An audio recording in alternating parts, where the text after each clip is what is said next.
your host, Humbly Drunk, and tonight we have a full house plus one in the lobby.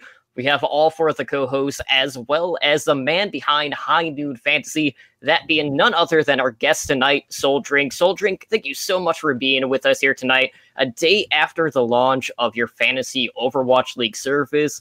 How has the launch been treating you so far? About as expected. Lots of users, lots of bugs found from users. So hacking those down as fast as we can. As fast as I can, I guess. Yeah, it's funny. I was actually in a draft earlier, not that long ago before the show, and it was where the snake order of the draft at one point messed up, and it got to the point where I actually had an extra member on my team. So I had 13 members, and someone had 9, or like one less member, which I thought was pretty interesting. But, you know, we're here to work out all of the kinks, and I know you're hard at work. You still have, you know, some bug fixes to do, but so far, so good, and we're greatly looking forward to seeing what, like, just how much users are going to be coming in using the service now that, you know, Winston's Lab hasn't really added anything. So all eyes are on you at this point. Yeah, I was about to say, like, it is the only live draft option for Overwatch League Fantasy. So it's pretty awesome, bugs or not. Yeah, and the live draft was actually a lot harder than I had originally planned, just because of the fact that with Overwatch, it's a global enterprise. So you have to account for the fact that most of the time, not everybody's going to be able to make the draft time. So setting up an automated system along with a live draft system, and that's where all the bugs are right now, actually, is synchronizing all that can be pretty interesting. So joining me tonight, as per usual, are my co-hosts. Edinar is here in the lobby. You can't see him right now, but we will be pulling him in just a little bit. I am joined by my other co-host, Blazing Bob, also from Owl Recap. Bob, how are you doing tonight? Hey, Totem. I'm doing great. I just got back today. I got to tour the studio that Boopasaurus and Ham Tornado use for South American Contenders. It was really cool, and I got to learn a lot. Awesome. And back with us yet again, hopefully having gone through his naming crisis, is Julian Goulian, a.k.a. Ramses. Ramses, how are you doing tonight? I don't know. I've left it up to you guys as far as whether or not I keep the name. It's out of my control at this point. I'm going to get called whatever you guys want to call me at this point. I'm doing well. Schedule's starting to pick up a little bit. School's in session. So just going through, plugging through, eagerly, awaiting for the season to start. I can only wait so long. Please, Blizzard, hurry up. Well, while Edinar is right in the bench so far, I do see here that he, you know, just survived for 9 straight months, so we will have to name our Twitch baby at this point. But let's go ahead and learn a little bit behind the man, behind the scenes, as we interview Soul Drink and, you know, get to know what he's been doing here these past several months. So, Soul Drink, why don't you go ahead and tell us a little bit about yourself, whether it is with your gaming background, how long you've been playing Overwatch, and what really got you into the competitive aspects of the game. All right, so gaming background, I'm a little bit older of a fellow, so I started on the original NES, and as once Halo 1 on Xbox came out, that was really the turning point, and this is before Xbox Live, but it's always been in my blood through my family to kind of organize tournaments and events and everything. So when Halo 1 first came out, I started organizing LANs and hosting tournaments, and then we'd host bigger ones. Then I started going to the MLGs when they first started, and I've always had an interest more in the running tournament aspect than actually playing. Even as a kid, I'd go over to friends' houses just to watch them play the games. And I'm not exactly sure where that comes from, but I've always enjoyed it. So I guess really what got me into the fantasy aspect of all of this is GSL Season 1. I was really into StarCraft. I really liked watching the games. I looked around for some fantasy options. There weren't any good ones, so I actually started a website back then called, I think it was just called FantasyStarcraft.net or something simple like that. And I just invited friends, wrote a system so we could figure out who was going to win the games. And then Overwatch came around. My buddy actually asked me to play. I didn't even play until I think a year and a half ago. and fell in love with the game. And from there, once again, looked around, didn't see any good fantasy options. Winston's Lab at the time didn't have anything. And so I had started on Pick'em just because I had started in October and I knew that the games were starting that end of that year. So I was like, well, I don't have enough time to write a whole fantasy system. I'll write a Pick'em system. It's a little bit easier within the time crunch. Turns out that was received pretty well. 5,000 people signed up in the first month. So I was like, wow, okay, so there's definitely an interest in this. And then this year came around. I had a little bit more time. The OWL API was out. They said it was going to be publicly digestible. Unfortunately, they didn't give us a ton of stats, but the stats we did have, I was like, all right, well, I think I have enough to kind of go out on a leap. So in around September, I started writing the fantasy system. And so far, a lot of the pieces have come together. I wanted to make sure I had a community one because really my interest in it, this is going to sound kind of weird, but I have almost no interest in playing fantasy sports. I mean, it's pretty fun, but my interest is really in creating systems so that people can have fun with fantasy sports. That's really where my interest lies. Like if it's down between playing Overwatch or working on this, I choose this every single time. And I have for the past 5 or 6 months now. So really, that's kind of how I got here. And I do it mostly just because I like helping people get together and have fun with stuff. That's my primary motivator. As just a follow-up question, where did you learn to code? Long time ago. So as far as earning money coding, this would be my 21st year. Oh, wow. So I've been in front-end development since before CSS existed. So I've been here a long time. Self-taught coder, never went to college, never graduated or anything. But it's what I do for a living. I'm a senior developer, UI, UX engineer for a company up in Denver. And I do this on my nights and weekends. Lately, it's been rough. I wake up at 8. I work from 8:30 to 5. And then I work on high noon from 7 p.m. to 3 a.m. And that's just been it for 3 months now. Every 7 days a week. So a lot of work, but a lot of fun. And is that just you, or do you have other people helping you with the site as well? I have some friends that are going to be chipping in here this week because to make sure scoring is rock solid. But so far, every line of code has been me. Everything you see, the graphics and stuff, I finally been able to hand off to Gig, who does our social media, and he pretty much is like my right-hand man. He created all the fan leagues and hunted those down. And then, but all coding, all database, everything right now is me.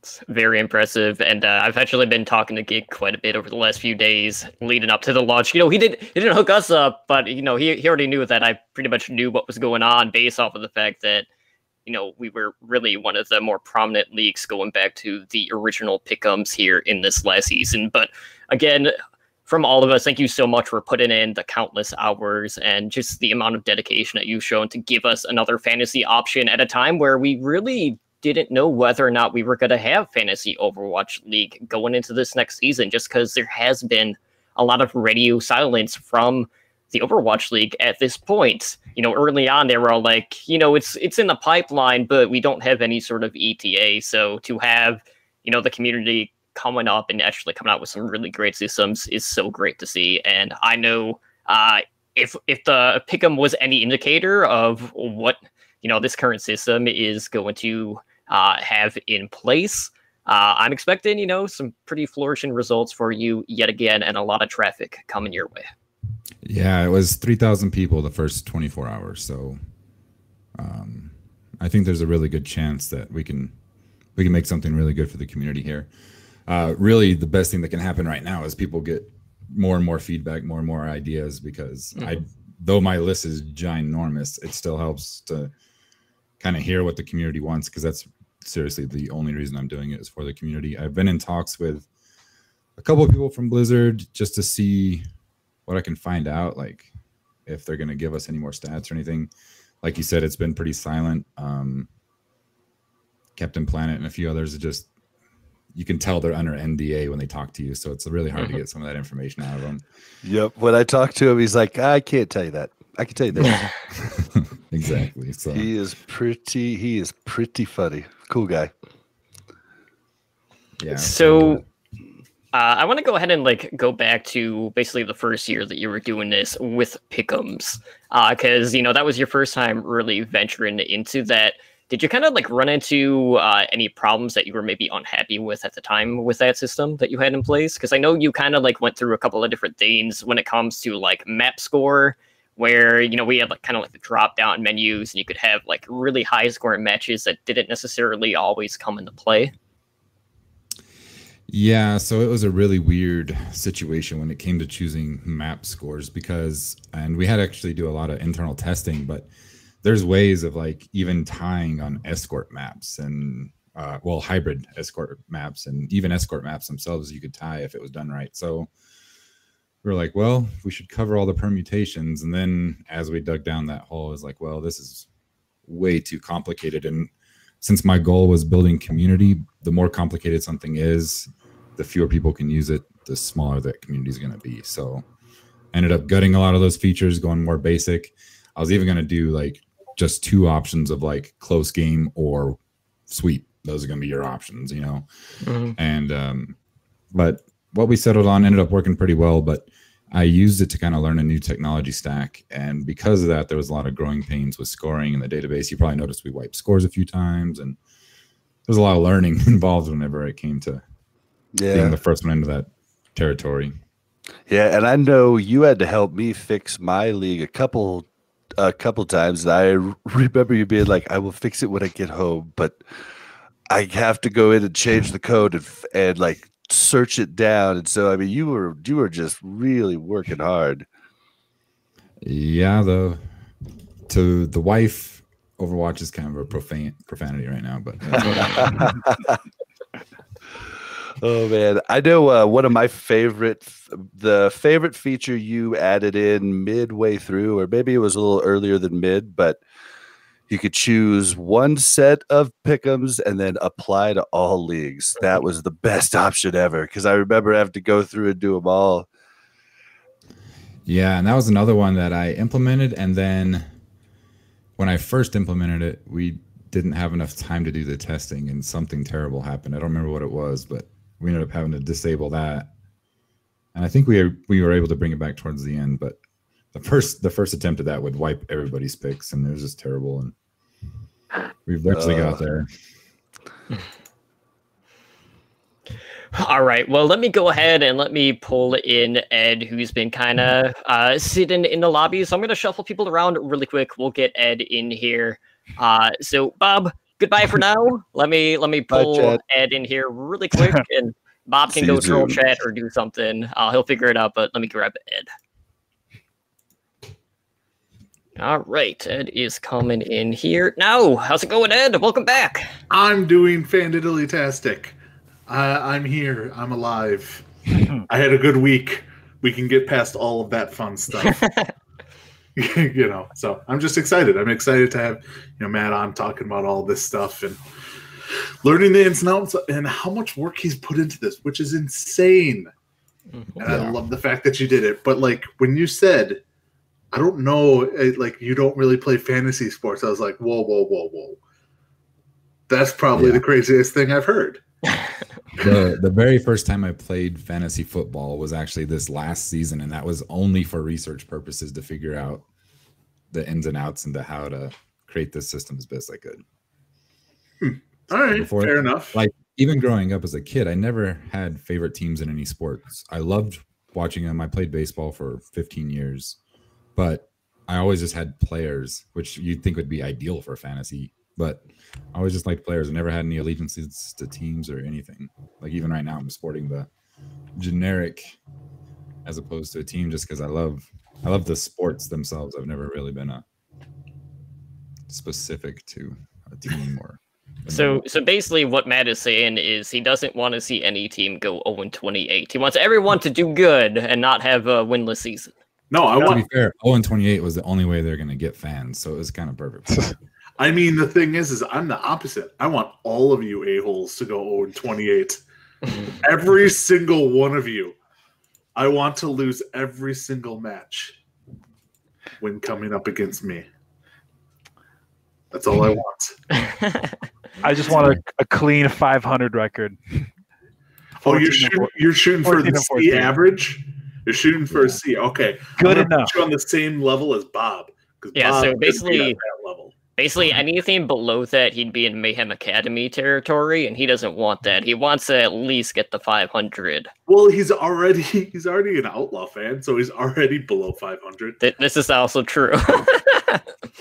I mean, it's like, you know, below 500. That's what the Outlaws consider tracer play, right? Yeah. Yeah.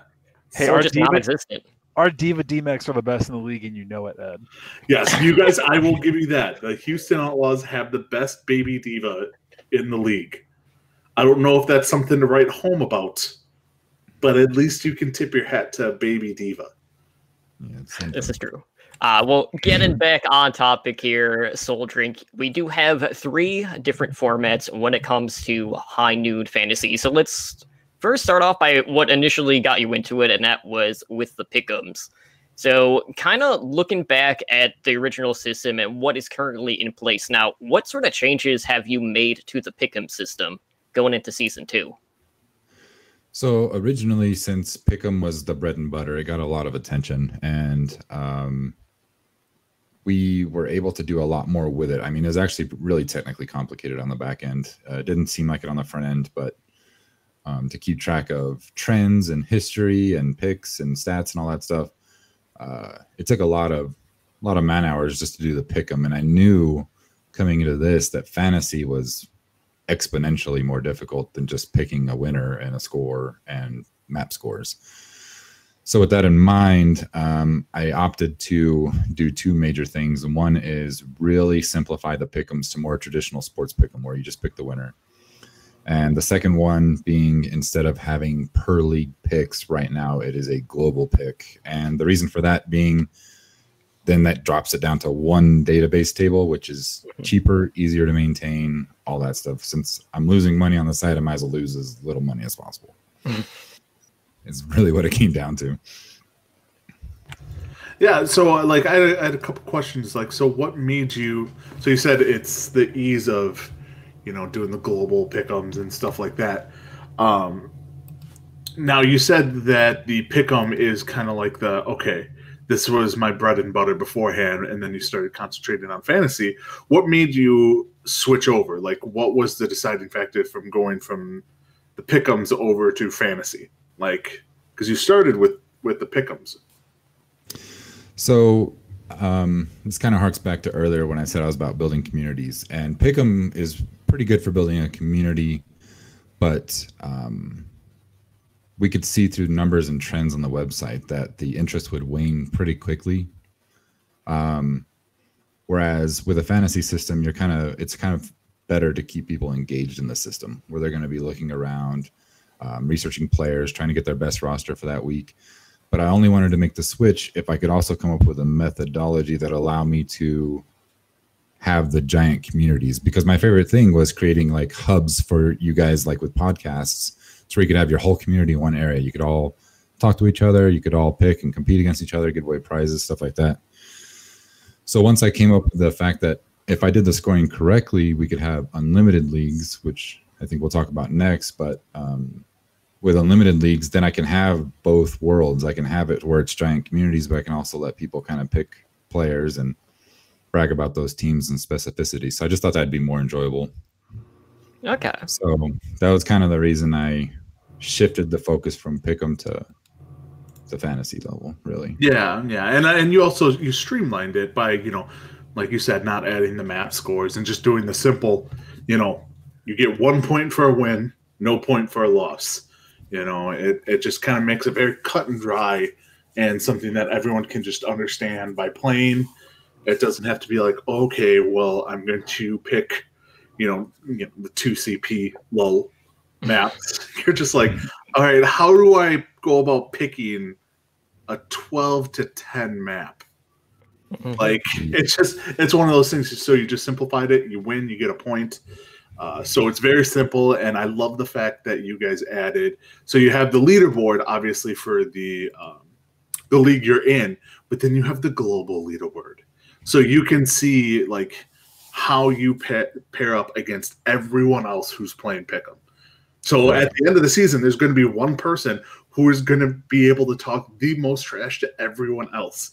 And for the love of God, I hope it's somebody who likes to talk trash. Because, I mean, you come in and you said you had 3,000 people sign up the first day. If you can be like, I'm better than 2,999 of you at picking Overwatch, scores, you all suck. Like, and that's what I want to see. That's the kind of thing I want to see. But like a lot of these sites, because I do a lot of. I'm in 4 football pick'ems. I'm in a golf pick'em. Don't judge. No, I'm judging. I'm in a golf pick'em. I'm in a baseball pick'em. So like, but none of the sites I use, like CBS and ESPN have a global one, but it's kind of like mishmashy. The golf one does not. And it's just nice to compare yourself to others outside of the normal, 10 to 20 that you're in a league with. So that was a crazy nice addition, and I really like that. Yeah, so the original website, whenever I had Pick'em, this was pre-OWL API. This is before all that stuff. So every week, every Saturday night or Sunday, somebody would have to sit there and enter all the matchups, all the maps that were coming up, everything. I had to make sure it was all perfect. And then the other big difference was, like I said, back then your picks were per league. So then when we did a global leaderboard, we had to take in all the data, go through every single league, match them up, choose the person's best one out of all the leagues they're in, and then put that on the global leaderboard. And it's just far more complicated than me being now just saying, hey, where's the picks? Get the highest score and we're done. The global leaderboard's done. So it's gonna be a lot easier. No, it was a genius move on your part to just go to that. So I applaud that, and I applaud my future wins.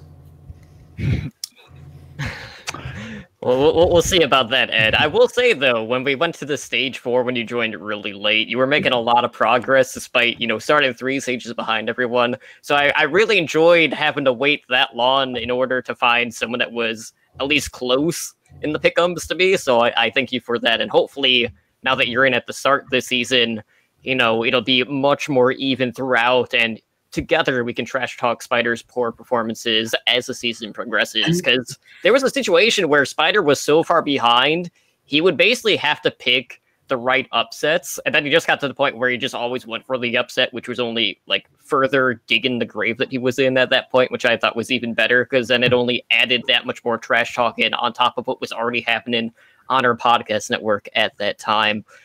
But Pick'ems is not the only mode that High Noon Fantasy is offering. As I mentioned, they do have 3 different offerings for you. So let me go ahead and shift people around once more. We'll talk a little bit about the unlimited mode, and Ramses will take over discussion for that. So let me drop Ed, and bye again, Ed. Actually, no, we'll do standard next. I'm looking too far ahead. Yeah, I was gonna be like, I'm not getting dropped again. But maybe see, it's because you're on the longest podcast out of all the network ones. I feel like dropping you first always. That's because we just spend too much time together. You don't shut me up on Heroes Never Die, and that's on you.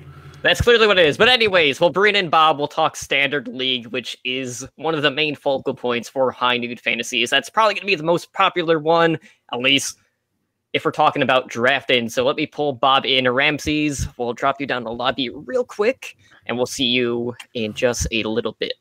Bye, Frank. See you guys. Bye. Bye, lobby person. All right, let me move Bob in.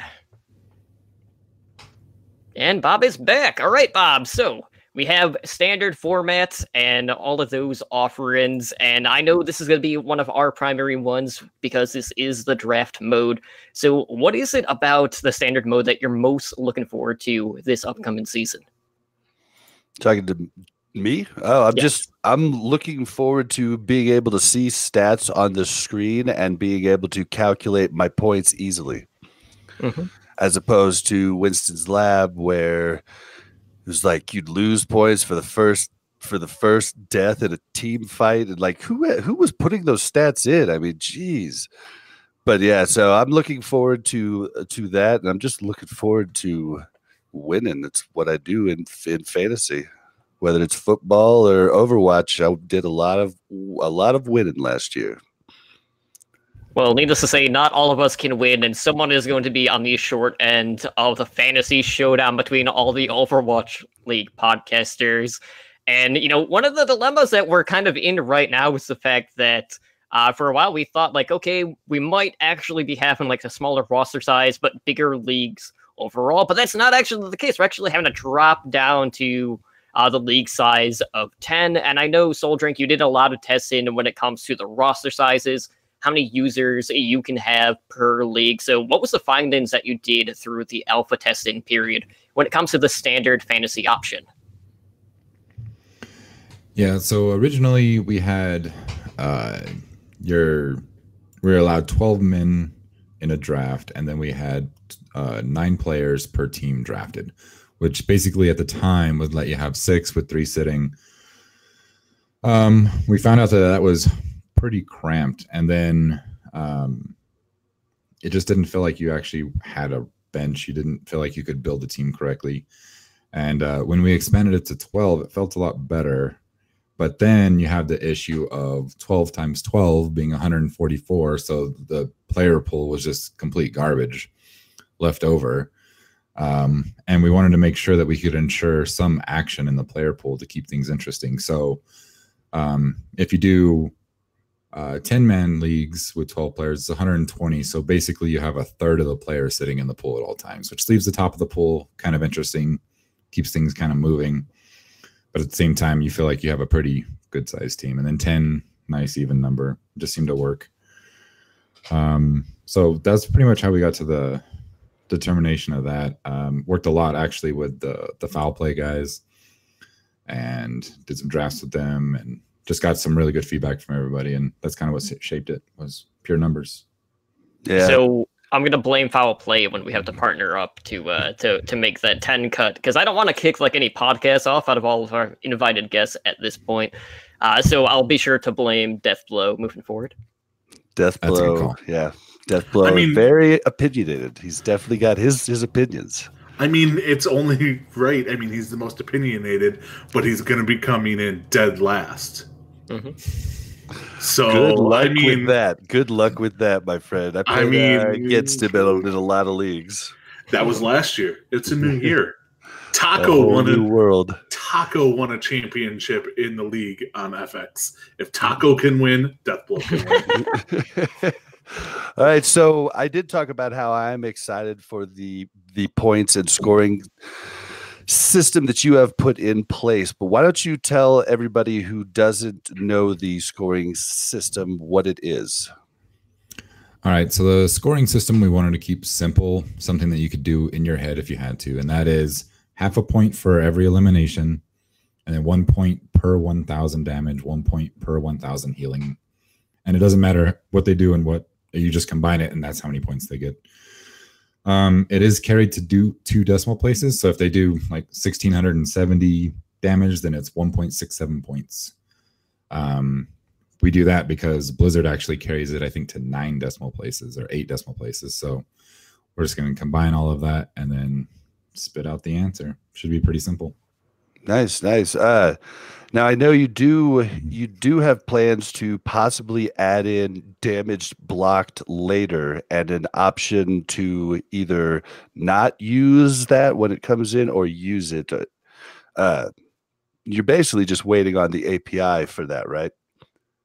Yeah. So, and I don't know if it'll ever come, but on their screens between matches, they'll always display the damage block per tank. So I don't know why it's not in the API. If you look at a tank player's profile on their website, it looked really lame. But if they do add it, I would like to integrate it. But after talking to a lot of people that ran fantasy leagues, they hate mid-season changes. So it'll be an opt-in thing. So by default, that scoring won't be applied. Perfect. They'll have to opt in order for that to happen.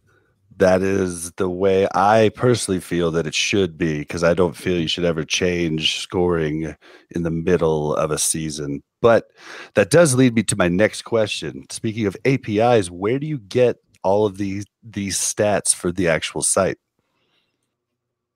So through being a web developer, you learn how to navigate APIs pretty well. So these ones, while not available on their site, if you look at some of their naming conventions, you can reapply them to the API and get specific map stats. So what we're gonna have to do is add up all the stats in a map, and then from there combine them to get their scores, because they don't do it on a per match basis, they do it on a per map basis. Awesome. Okay.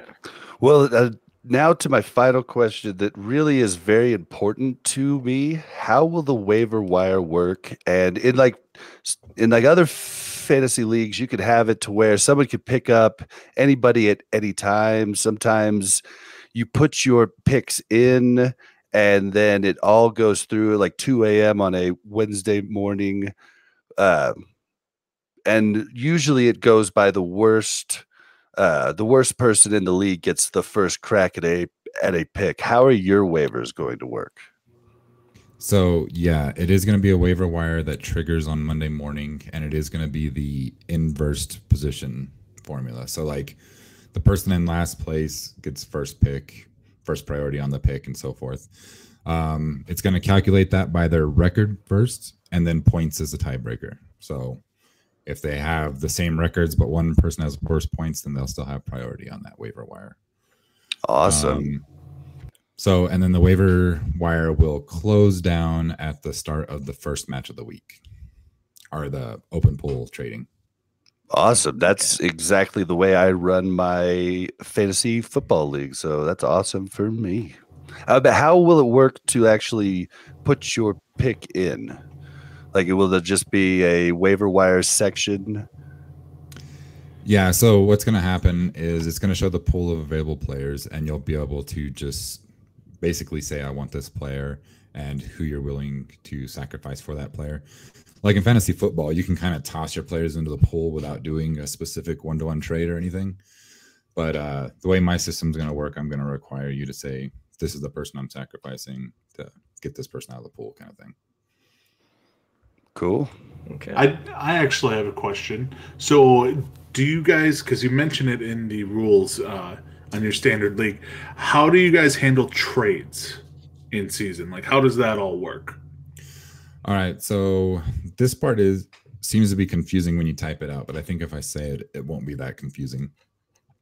You can trade or move people in and out of your roster slots until that player has played in a game. The very moment their game starts, you cannot move that player. So if they're in your bench, they're staying in your bench. If they're in your roster, they're staying in your roster.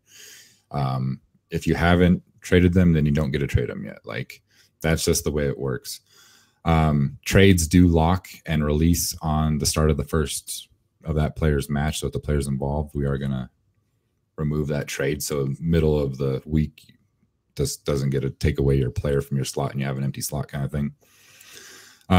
But that's it. So you can move players around until that specific player has played or not. I mean, that's okay. So like on like Monday, it will reset and be like, okay, they played last week. Now it's Monday. Yeah. It resets. You can trade them. You have 2 full days to be like, do whatever the hell you want. And I can get whoever I want off Bob because I can talk him out of whoever he drafts. Yeah, which reminds me that this brings up a point that I actually said incorrectly earlier. I said earlier that the waiver wires trigger on Monday morning, but they'll actually trigger Tuesday morning. So you have a day of non-play where you can choose your waiver wire picks and everything. Thank you. I have a trade follow-up question too. Okay. Is there an option to set it on a vote, like where half of the league has to approve the trade for it to go through, or can it just go through? Right now, I don't have any plans for anything other than it can just go through. I do have plans, however, for the trades to be on a public ledger that the whole league can see. But as far as a voting system on it, I mean, I could look at something like that, but there's nothing in place for that right now. Don't play with shady people, guys. Don't play with shady people, because they'll trade at the end just to try because they're out, and they'll trade someone good and can be bad. So make sure you watch your league closely. I'm playing with you and the guys from Foul Play. I can't get much shade here. Are you saying you're expecting foul play from them? It's in their name. So yeah, this is one of the. I have a question though too about it. Is there a trade deadline midway through the season? No. So the way that I have kind of chosen to make this work when it comes to the fantasy leagues is I know that there's people that are going to discover the site like a third of the way into the season or whatever, and they're going to want to set up a draft and they're going to want to have kind of their own ecosystem. So my thought with that is kind of give more power to the league commissioners. So I allow the league commissioners to reset drafts at any time, reset points at any time. So if somebody want to do like a new fresh draft every stage they can, or even every 3 weeks, they can set up whatever system they want. So instead of me like enforcing specific dates and specific things, I'm really just going to give the tools, and then the better commissioners are going to have better leagues, and you're just going to want to find a good commissioner or be a good commissioner. That's kind of the mentality I'm taking with it, just because like I said, people are going to discover it later, and then B, Overwatch is still growing. Last season after stage 1 or 2, Nate and Answer decided they're going to change some things up. So you never know. Like, we don't even know if this schedule is fixed for the rest of the year. Like, because of that fluidity, I prefer to just give the tools to the commissioners and let them kind of figure out what the best game plan is. Once again, you give the perfect answer. All right. Well, I do see a question in the chat that I want to pop up, and it is from our Overwatch League Network host, Spider. And I'll display it here on screen. It says, so Matt, who do I make the check out to take this thing from Totem? You would write the check out to Blazing Bob. Don't That's encourage BLAZZINBOB. I mean, the thing is I gave Totem and Slambo, not Spider, because Spider was just trashed here. I gave them a head start by only starting in stage 4. That was a miscalculation on my part. I should have started stage 3. Then I could have overtaken Totem and Slambo. It was just bad accounting on my part. So you know what? It's a foregone conclusion. I'm going to win. If you say so, Bob. Or Ed, that was not Bob. No, not Bob. See, I'm too busy reading chat, and I see everyone talking about Bob's Bob shirt.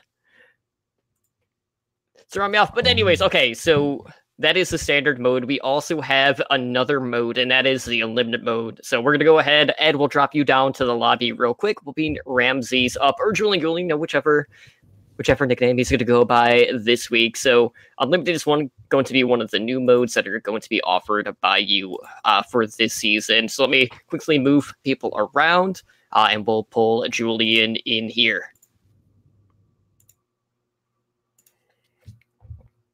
All right, and Julian is coming in now. Hello again. Howdy, howdy. Happy to be back. All right, so Unlimited is a new option, and this is a mode that does not have a draft to it. So basically, each week you're coming in, and you could pick whatever players you want from whatever team you want, and you just pick up and go at this point. And on top of that, you can have as many members sign up for these unlimited leagues. So what was the purpose behind this league? Do you feel like a lot of people are kind of looking at playing fantasy without actually having to like set any sort of schedule when it comes to drafting? Or was there maybe some other things kind of at play here? Yeah, so like I had said before, the primary intent of the Unlimited League was for communities, a way of them kind of having like a hybrid between the traditional draft structure and being able to say that they know who the best players are and they know how to make the best teams. Like this one's more of a, I think you get some extra bragging rights because it's not just draft strategies. It's more like, this is who I think is going to do best each week. And here's the proof. It's in the pudding kind of thing. The other thing with this is there's a lot of people in Overwatch that have no exposure to fantasy or drafting or the rules or anything. And so something like an unlimited league just makes a little bit more sense for them to where, oh, I just pick my favorite players and I get points based on how they do. And another big difference with the unlimited is there's no matchups. So like in standard league, you're going to have a matchup. So you're going to play against a certain player, and if you do better than them, you win. It doesn't matter how many points you get beyond that. In unlimited, it's just raw points. So every week can contribute or be detrimental depending on how you perform in the unlimited league, just total point score wise. It's been cool to see already because, I mean, just checking through the website today, I mean, a bunch of the Overwatch League teams already have their official unlimited leagues up already. I think I even saw a couple of streamers that have theirs up too.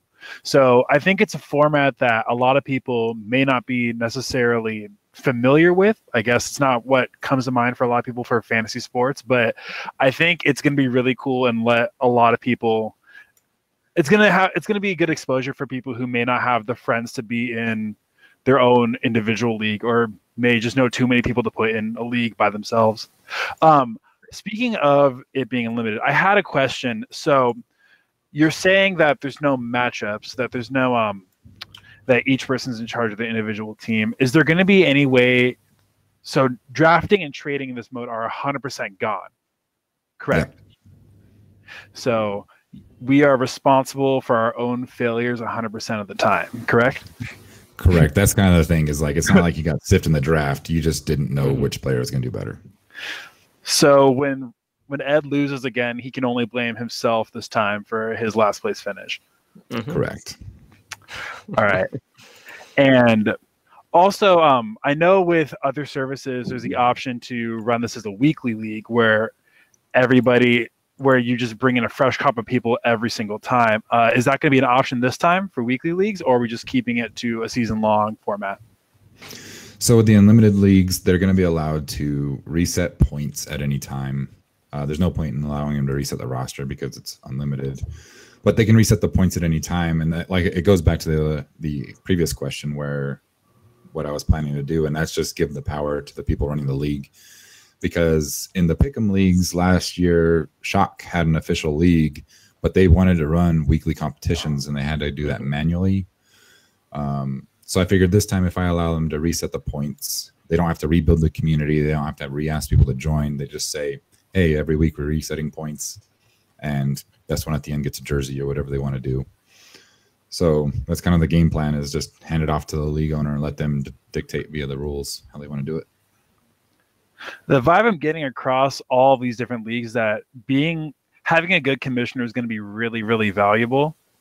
Because I mean, I'm sure the rest of us here have been in the similar situation, but I've been in those leagues where you have the commish who starts it up and then week one never checks it ever again, and stuff gets rowdy, stuff gets complicated. So I think it's going to be really important just to make sure you're either communicating with your commissioner or you're at least looking for someone who's going to really be on top of what they're doing.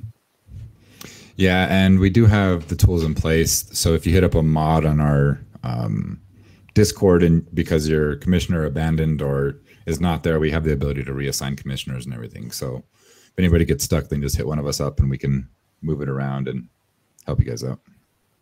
Can you share it? Like, can you give the commissioner power to 2 people in the league? Not right now, but it's definitely something I should add. It's in the to-do list, I think, for the nice to haves. Cool. Awesome. All right. Well, with that being said, it's without question that we are planning on doing multiple leagues, as a podcast network. So we are going to have the Pick'em, which, we were one of the primary ones last season. So we're bringing that back. It's already up. We will have the invite link to that league in the show notes. We'll also have it under Discord, social media, all of that good stuff. And we will also be doing several different standard modes. We'll have an unlimited league where basically anyone can join.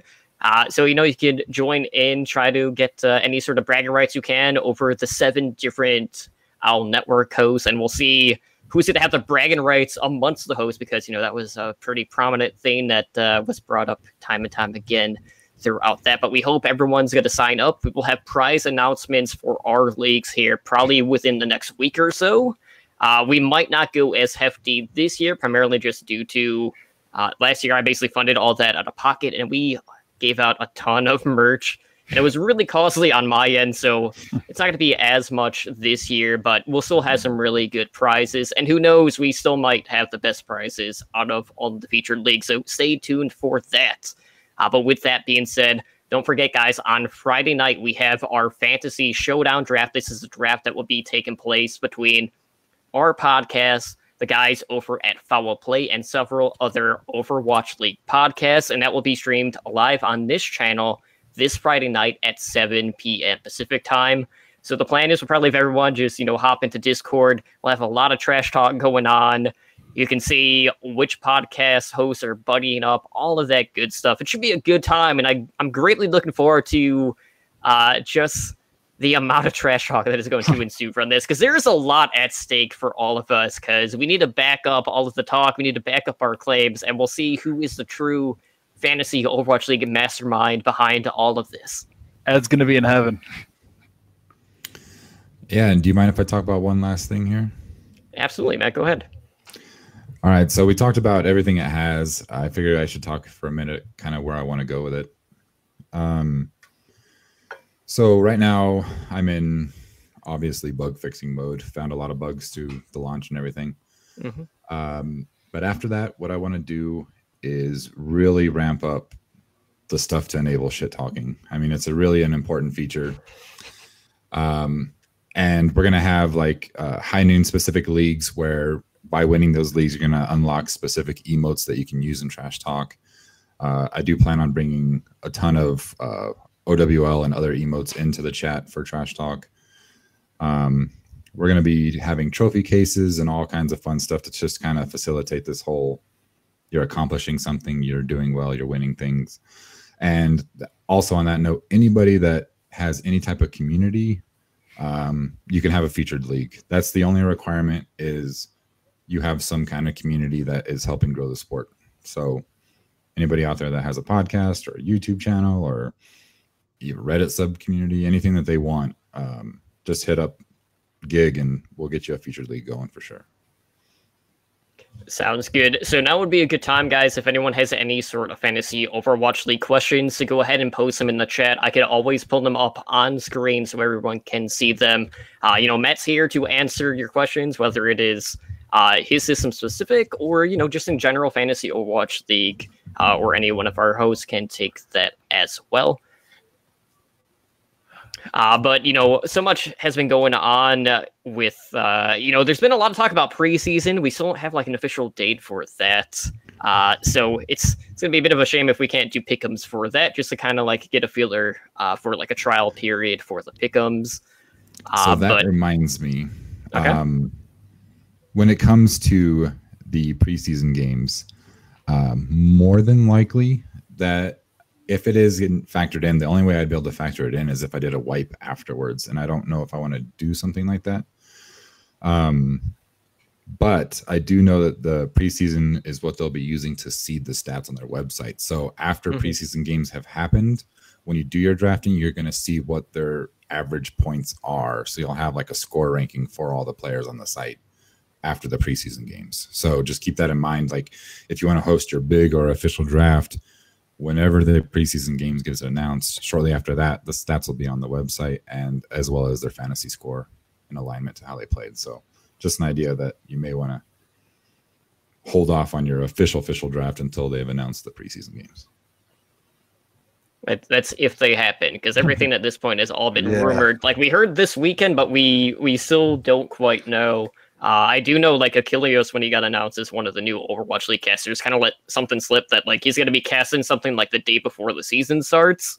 So there might be something there, but outside of that, we still kind of don't know at this point, which is so weird considering how close we are to the actual start of season 2. Yeah, I'm pretty sure Nate said it wasn't going to be like real games. It was going to be fun things, I think is exactly what he said. Fun things. Community countdown was what he called it. Yeah, that's it. Yeah. I had a question for Matt, actually. Just minor detail. I was wondering, because currently in the league, it shows your slot just by your account name. Are team names going to be a possibility this season or in seasons to come, or are we just going with this one? Team names will be in the week following all the major bugs being fixed. You already have a team name. It's just hidden from you right now. And you will be able to edit it and do all the trash talking you want through that team name, because I know that's a huge feature as well.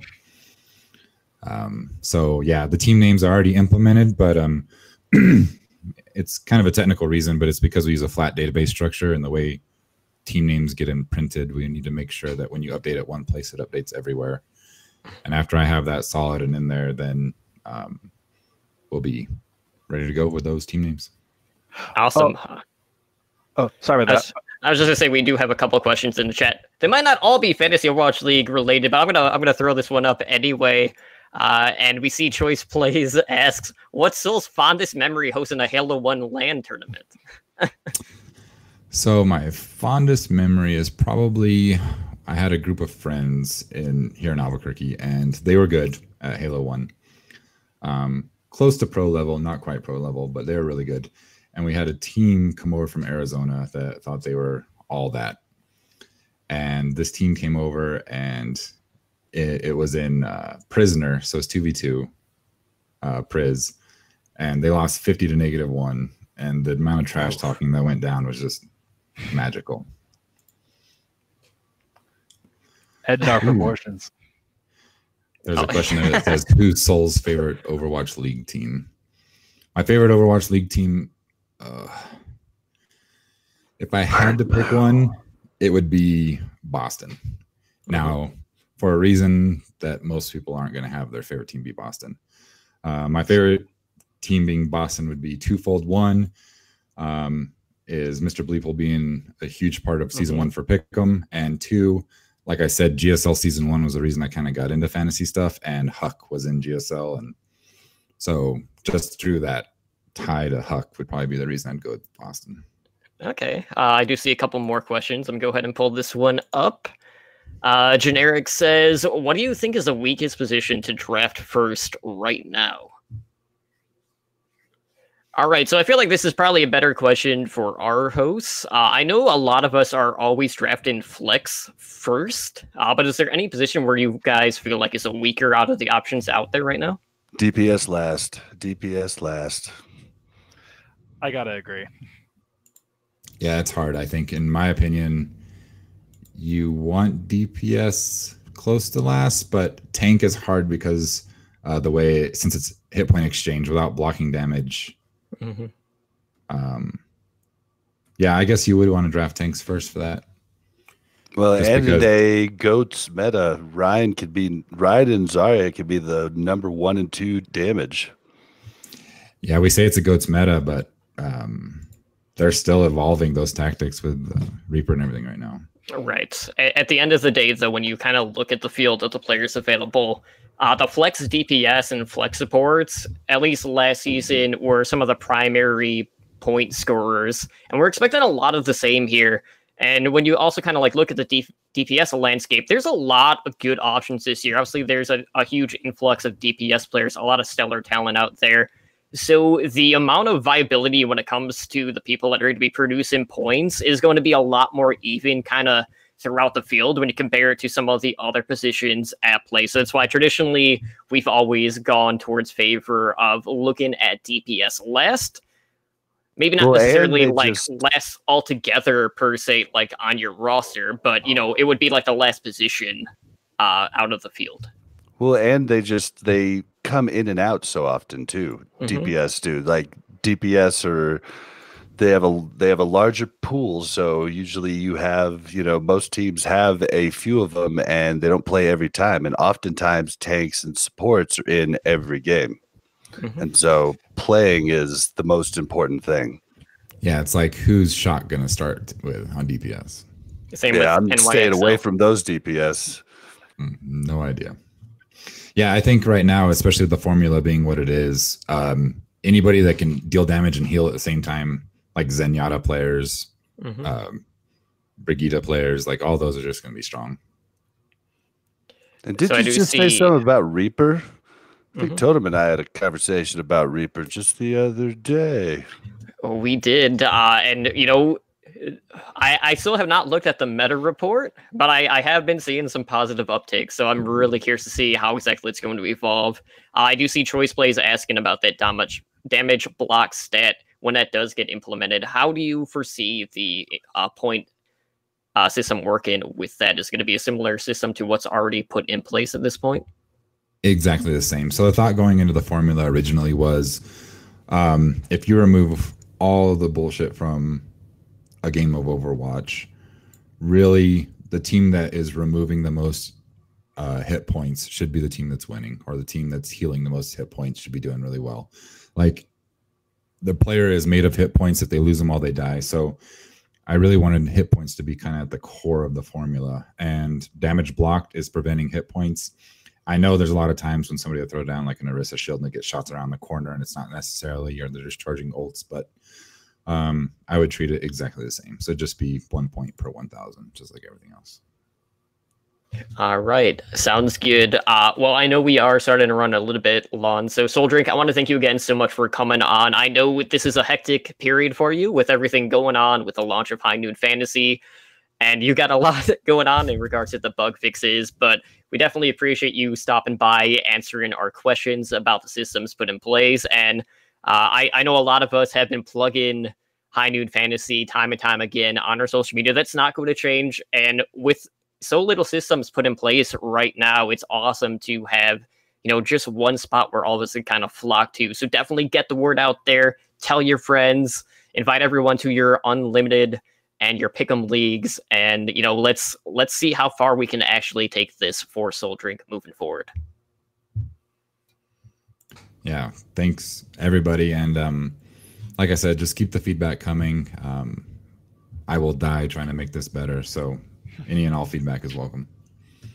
All right, so before we let you go, why don't you go ahead and let our listeners know where they can reach you on social media, and also where they can find High Noon Fantasy. Yeah, so it's highnoon.gg. Our subreddit is /HighNoonPick'em, and then our Twitter is High Noon Fantasy. But really, Discord is where we live and die. I'm working on getting a vanity name for it, but for now, you can find it in any of those places.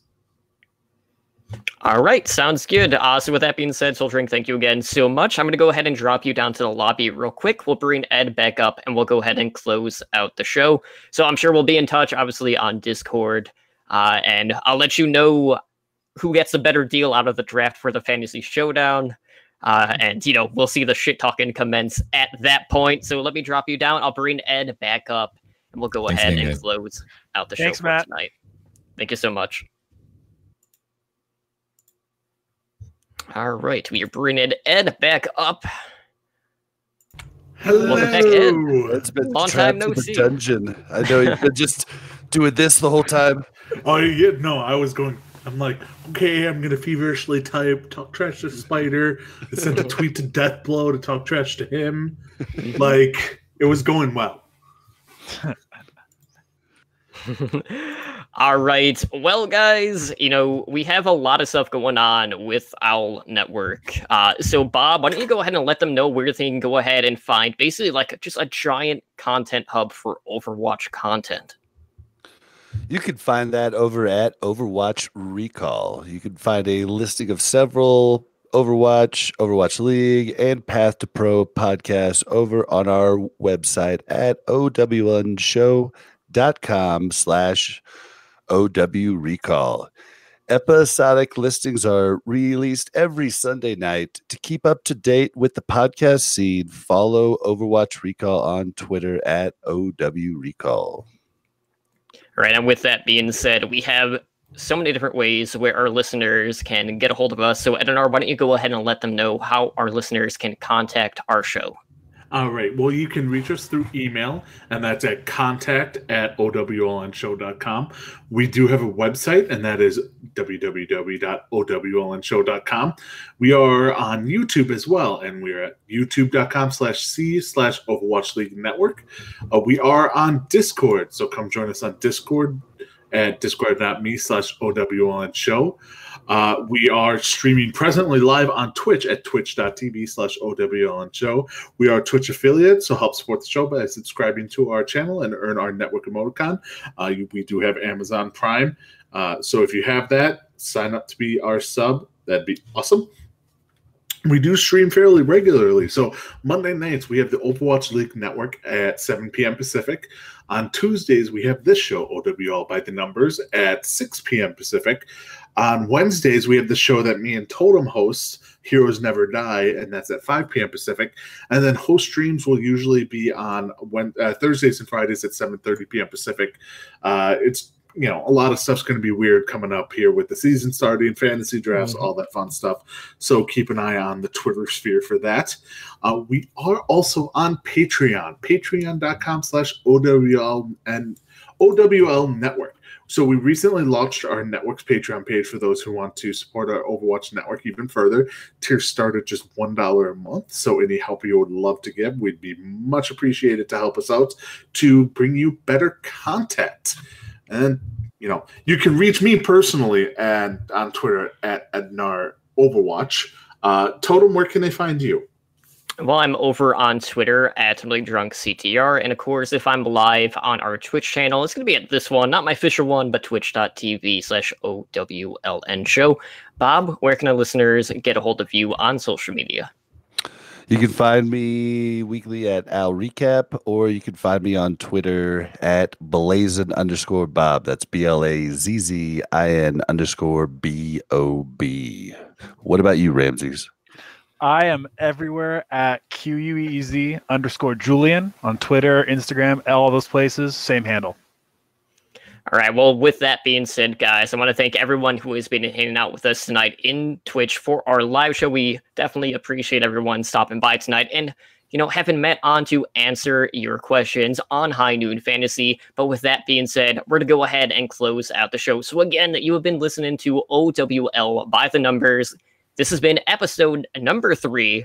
I am your host, Totally Drunk, joined by Blazin' Bob, Edinar, Ramses, and our special guest from High Noon Fantasy in Soul Drink. And we hope to see you guys back with us tomorrow night for our Variety Overwatch show in Heroes Never Die, where we'll talk about the PTR update, the new Paris map, and, some other things. So stay tuned for that.